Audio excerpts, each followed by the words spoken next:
Halo, selamat pagi. Selamat berjumpa dengan saya Lukas Malvianto, Sarjana Farmasi Apoteker. Di sini kita akan belajar bersama mengenai ilmu farmasetika dasar. Di mana pada farmasetika dasar kita belajar mengenai sejarah obat, pengobatan itu sendiri, dan resep beserta kelengkapannya. Baik, kita mulai farmasetika dasar hari ini. Jadi dengan adanya makhluk hidup, tentunya ada yang keadaan sehat maupun sakit. Pada awalnya makhluk hidup tentunya mengandalkan nalurinya saja untuk mengobati penyakitnya.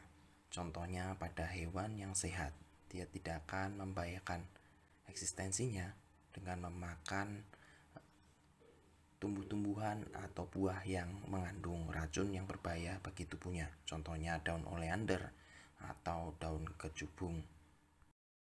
Sama halnya dengan manusia, manusia juga pada awalnya mengandalkan instingnya atau mengandalkan nalurinya untuk memberikan pengobatan pada dirinya.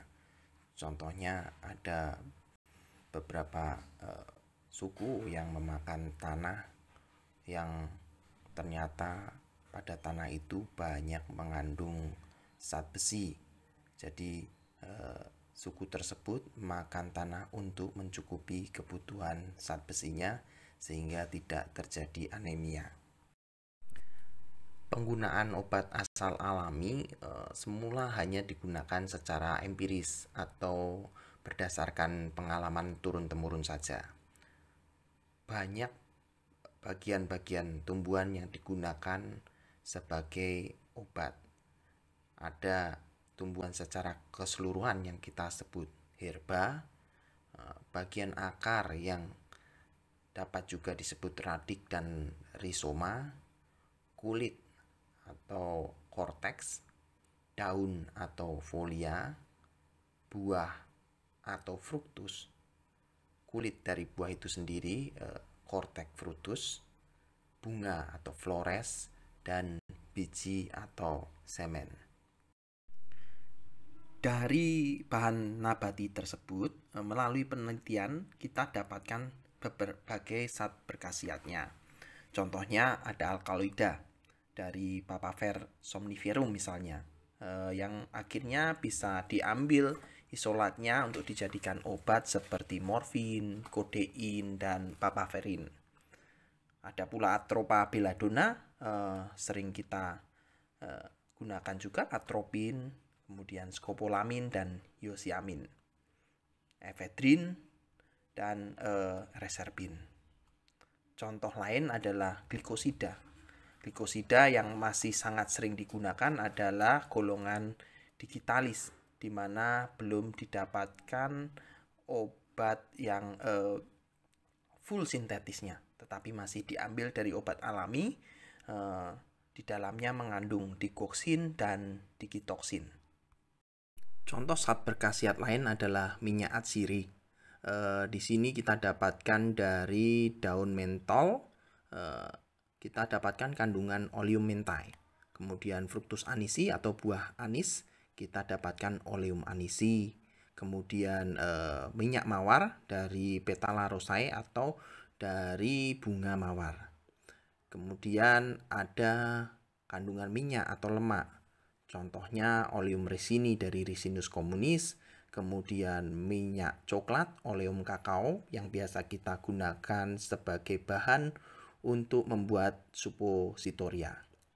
Kemudian ada Cocos nucifera, itu minyak kelapa, dan oleum sesame dari minyak wijen ya.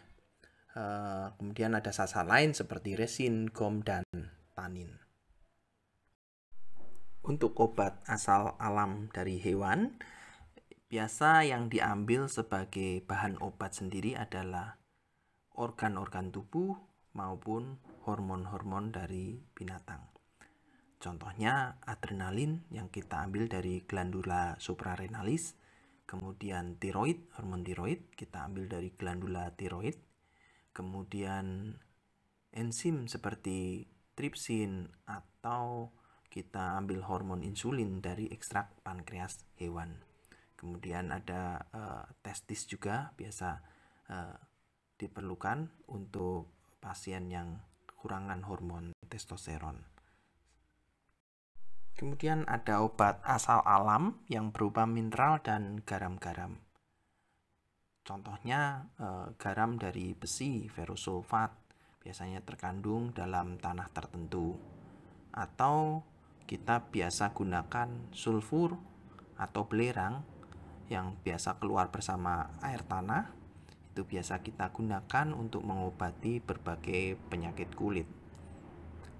Ada pula garam-garam di dalam air yang dikeluarkan oleh mata air di daerah-daerah tertentu.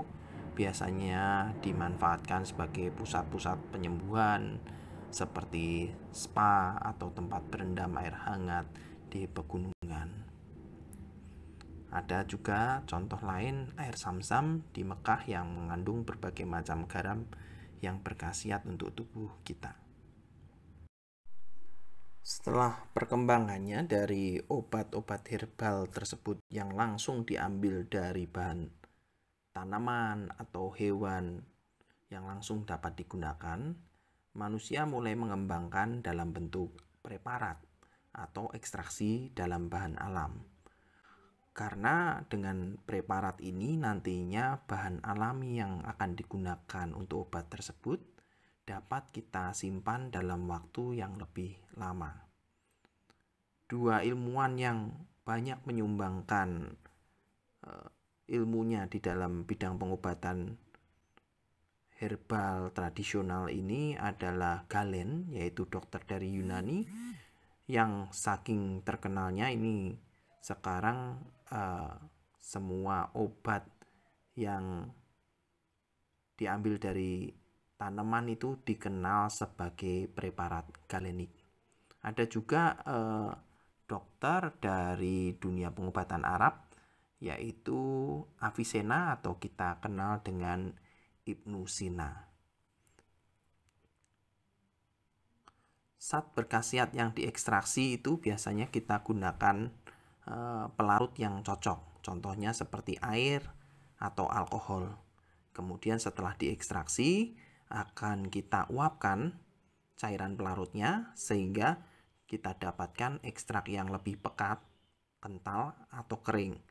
Nah, ekstrak yang kental atau kering inilah yang bisa kita simpan dalam jangka yang panjang.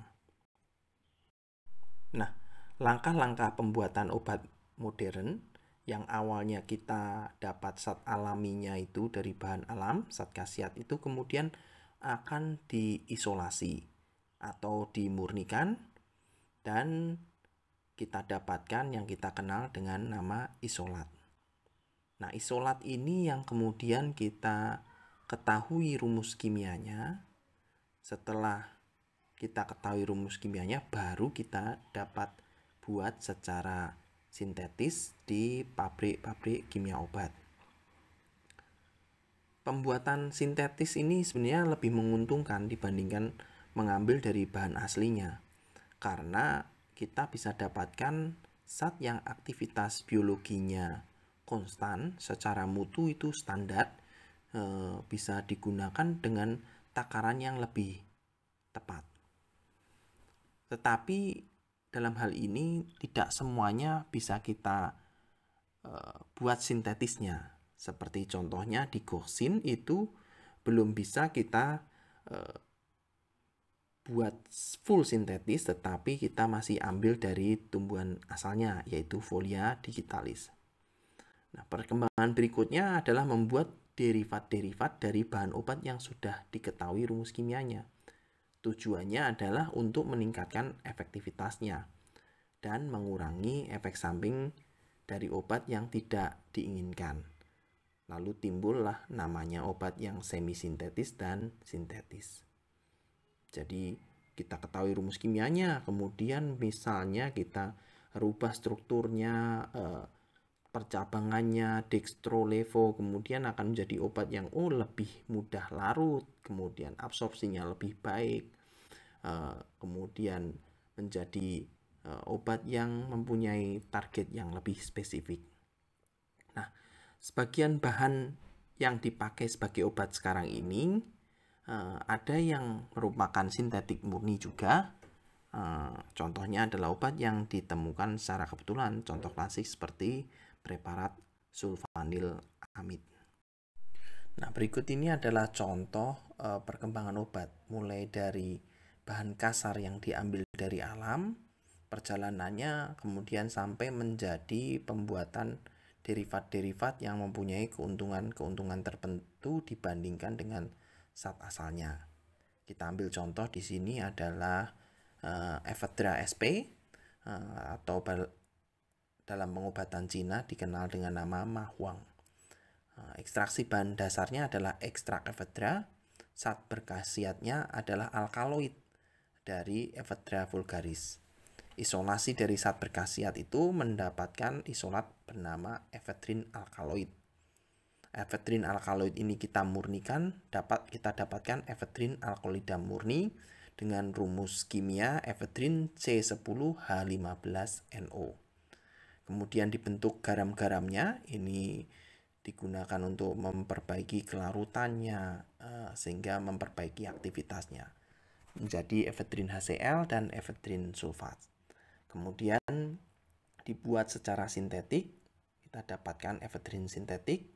Derivat-derivatnya ada phenylephrine dan neosynephrine. Berikutnya kita akan belajar mengenai resep, di mana resep ini sebenarnya adalah produk akhir dari sebuah pengobatan yang akan diserahkan ke pasien dan kemudian nanti kita akan menyiapkan obatnya. Nah, berikut pengetahuan dasar mengenai resep. Resep dalam arti yang sempit itu adalah suatu permintaan tertulis dari dokter, dokter gigi atau dokter hewan kepada apoteker untuk membuatkan obat dalam bentuk sediaan tertentu dan menyerahkannya kepada sang pasien. Jadi dari pengertian ini bisa kita ketahui bahwa siapa saja yang berhak menulis resep, yaitu dokter umum, dokter spesialis, dokter gigi, dan dokter hewan. Nah, pada kenyataannya resep itu waktanya lebih besar karena di sini resep merupakan perwujudan akhir dari kompetensi ditambah dengan pengetahuan dan keahlian dokter dalam menerapkan pengetahuannya dalam bidang ilmu farmakologi dan terapi.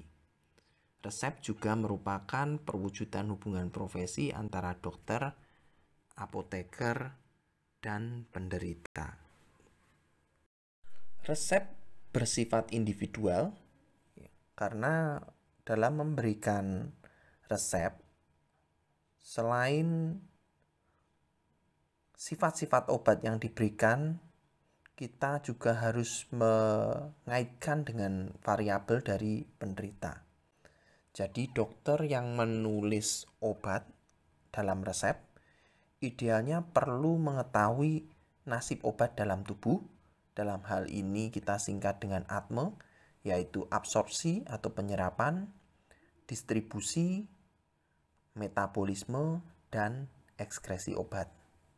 Selain itu kita juga harus memperhatikan toksikologi serta penentuan dosis regimen yang rasional bagi setiap penderita secara individual. Jadi perlu ditekankan di sini, artinya resep itu bersifat individual.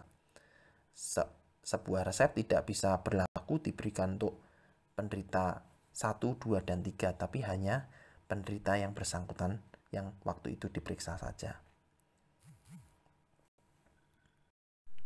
Jadi menurut undang-undang, yang dibolehkan menulis resep ialah dokter umum, dokter spesialis, dokter gigi, dan dokter hewan. Bagi dokter umum dan dokter spesialis, tidak ada pembatasan mengenai jenis obat yang boleh diberikan kepada penderitanya. Tetapi bagi dokter gigi, ada pembatasan, yaitu dokter gigi hanya boleh menuliskan resep berupa jenis obat yang berhubungan dengan penyakit gigi saja.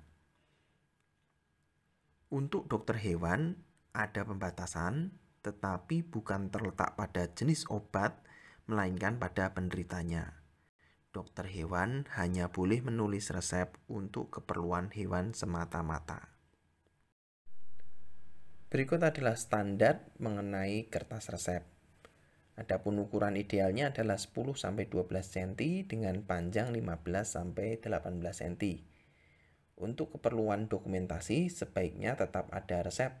Tidak kita gunakan instruksi secara lisan, contohnya melalui telepon. Akan lebih baik lagi kalau kertas resep tersebut ada rangkapnya atau ada karbon kopinya. Ini bisa digunakan dokter sebagai dokumentasi terapi yang sudah diberikan.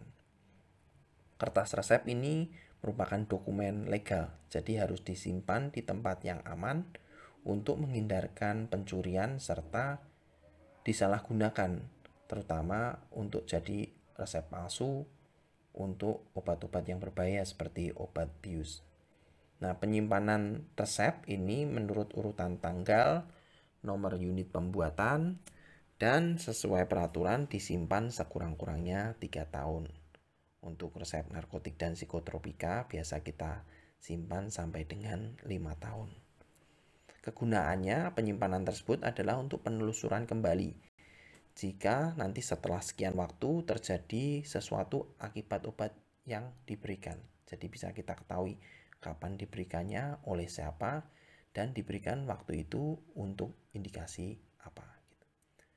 Setelah 3 tahun, resep bisa dimusnahkan dengan membuat berita acara pemusnahan resep.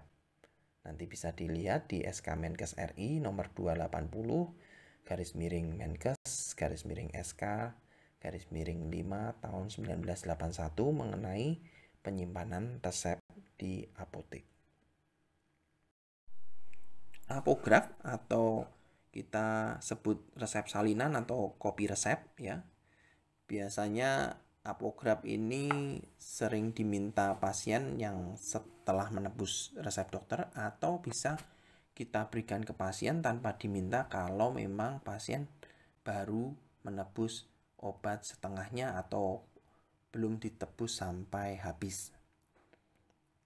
Nah, apograf ini diperlakukan sama dengan kertas resep asli dari dokter. Ya, kita juga diharuskan untuk menyimpan kopi resep atau apograf.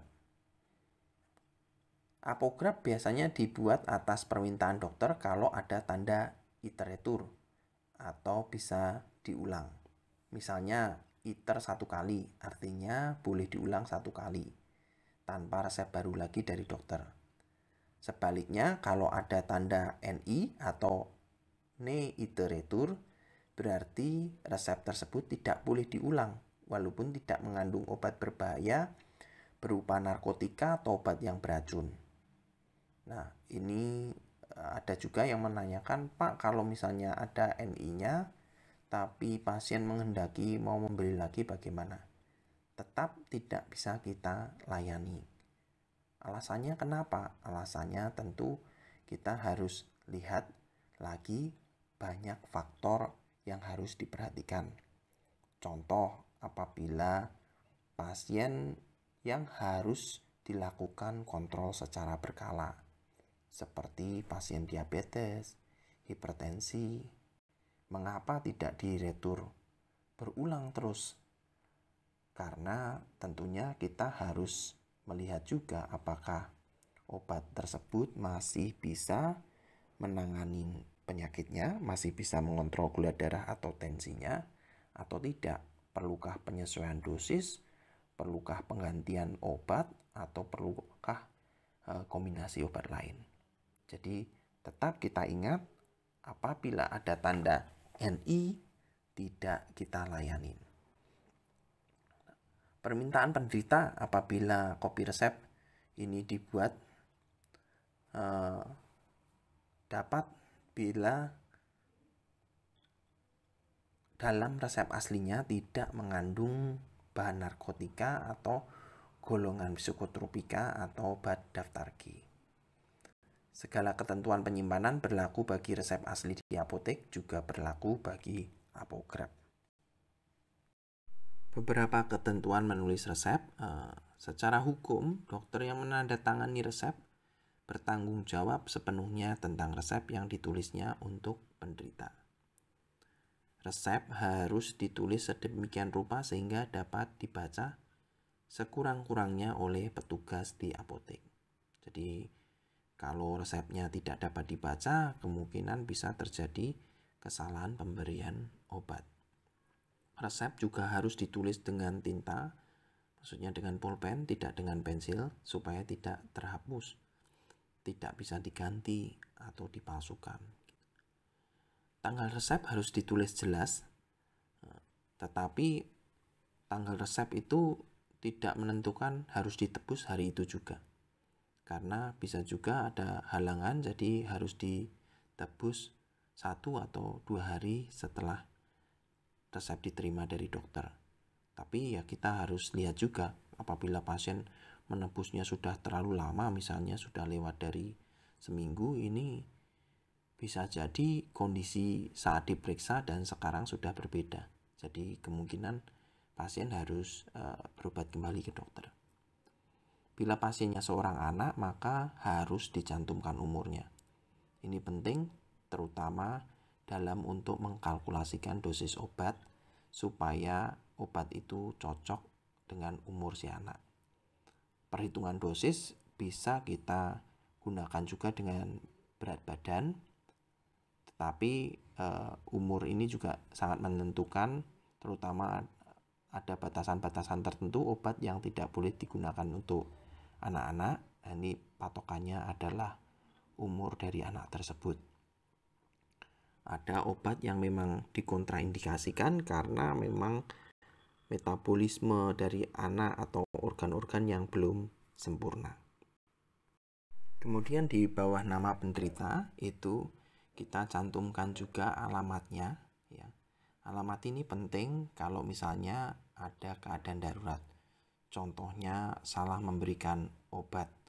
Misalnya ada pasien dengan nama yang sama atau pasien tersebut memang kurang jelas mendengarkan nama pasien yang dipanggil, sudah mengambil obatnya. Apabila obatnya berbahaya dan tidak untuk pasien tersebut, maka kita harus segera menarik obat itu, jangan sampai terlambat. Nah, ini pentingnya alamat. Di situ kita bisa memberikan obat yang seharusnya untuk pasien tersebut dan mengambil obat yang salah tersebut. Adanya alamat penderita ini juga mengurangi kesalahan atau tertukar memberikan obat kalau ada 2 orang yang menunggu resep dan kebetulan namanya sama. Nah, ini yang sekarang sering digunakan juga, makanya kita harus untuk memastikan benar pasien itu kita pastikan dengan 2 identitas. Yang pertama adalah nama, yang kedua biasanya kita gunakan tanggal lahir. Kemudian untuk jumlah obat yang diberikan dalam resep itu dihindari menggunakan angka-angka desimal untuk menghindari terjadi kesalahan.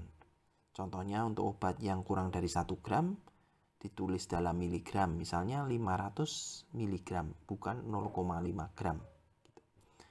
Kemudian contoh lain, obat yang kurang dari 1 miligram ditulis dalam mikrogram, contohnya 100 mikrogram, tidak 0,1 miligram. Untuk obat yang dinyatakan dalam satuan unit, itu kita tidak singkat U, tapi tetap kita tulis unit. Untuk obat yang dalam bentuk cairan, standar yang kita gunakan adalah satuan mililiter. Jadi hindarkan menulis dengan satuan lain, contohnya cc atau cm3. Preparat cairan berupa obat minum untuk anak itu sebaiknya diberikan dalam jumlah tertentu seperti 50 ml, 60 ml, 100 ml atau 150 ml. Untuk obat orang dewasa diberikan dalam jumlah yang lebih banyak, yaitu 150 ml, 200 ml atau 300 ml. Untuk preparat obat-obat luar seperti obat kumur atau obat kompres diberikan dalam jumlah 200 ml atau 300 ml. Sedangkan untuk obat tetes, contoh obat tetes mata, tetes hidung, atau tetes telinga, biasanya kita gunakan dalam 10 ml. Model resep yang lengkap ini kita bagi menjadi 4 bagian, yaitu inscriptio, prescriptio, signatura, dan subscriptio. Inscriptio sendiri terdiri dari nama, alamat dokter, surat izin praktek, dan dapat pula dilengkapi dengan nomor telepon, jam, dan hari praktek. Kemudian nama kota, tanggal resep itu ditulis oleh dokter, kemudian ada tanda R yang merupakan singkatan dari resipe yang artinya harap diambil. Sedangkan preskripsio sendiri itu berisi nama setiap jenis atau bahan obat yang diberikan beserta jumlahnya. Jenis obat dalam resep itu terdiri dari remedium kardinal atau obat pokok yang mutlak harus ada. Ini dapat berupa bahan tunggal tapi juga bisa berbagai komponen bahan. Kemudian ada remedium adjuvans. Ini merupakan bahan yang membantu kerja obat pokok. Adjuvan ini tidak mutlak harus ada dalam setiap resep. Kemudian ada corrigens. Hanya diperlukan untuk memperbaiki rasa, warna, atau bau obat. Contohnya obat-obat tertentu yang rasanya sangat pahit seperti beberapa obat antibiotik atau steroid. Berarti kita harus tambahkan pemanis. Ada obat-obat tertentu yang baunya sangat menyengat. Contohnya seperti minyak ikan. Jadi kita harus tambahkan corrigens odoris seperti bau jeruk ya, untuk menghilangkan bau amisnya. Kemudian warna obat ya. Biasanya kita gunakan kalau kita mencampur berbagai macam obat dengan warna yang sama.